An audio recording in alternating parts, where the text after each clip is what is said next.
बिजोलिया किसान आंदोलन का दूसरा चरण जो है वो आपको पता है 1915 से 1923 तक चलेगा। दोस्तों यहां 1915 और 1923 के बीच में एक घटना घटती है। दोस्तों तारीख है 11 फरवरी 1922। गजब की बात है, बहुत इंपॉर्टेंट है।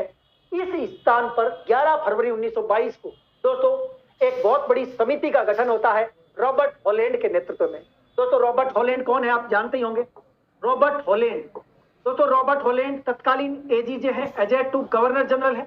उनके नेतृत्व में एक समिति का गठन होता है और इस समिति के अंदर कौन कौन शामिल है दोस्तों। एक तो रॉबर्ट हॉलैंड है, एक इसका सचिव है जिसका नाम है आगलबी।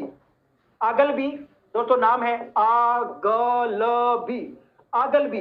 दोस्तों ये सचिव है किसका, याद रखें, रॉबर्ट हॉलैंड का सचिव है। इसके अलावा तत्कालीन मेवाड़ के क्योंकि ये बात मेवाड़ की है, बिजोलिया मेवाड़ में था, तो मेवाड़ के तत्कालीन पॉलिटिकल एजेंट है विल्किंसन। दोस्तों इस समिति में विल्किंसन भी शामिल है,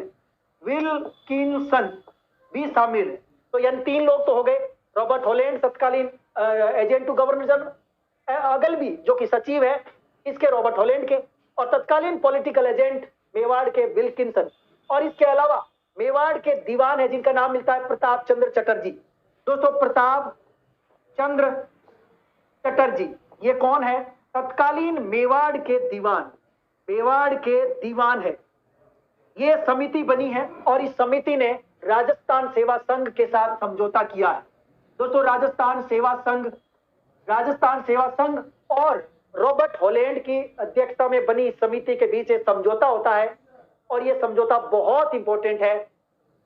11 फरवरी 1922 को यह समझौता होता है। हाँ ठीक है, और इस समझौते में कहते हैं कि यह निर्धारित हुआ था कि अब तक जो इस बिजोलिया नामक जागीर पे तो लगभग 84 प्रकार की लाग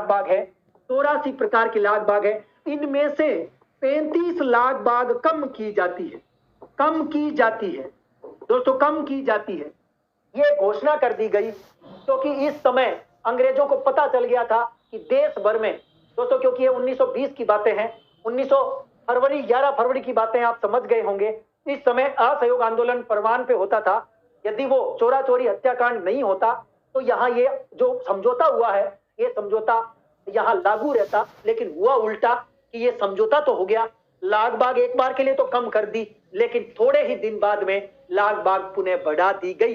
इसका मतलब ये हुआ कि बिजोलिया के ठिकानेदार ने यहाँ इस समझौते को लागू नहीं किया। याद रखना 11 फरवरी 1922 के समझौते को पूर्णतः लागू नहीं किया यहाँ के ठाकुर ने। बहुत इंपॉर्टेंट क्वेश्चन है।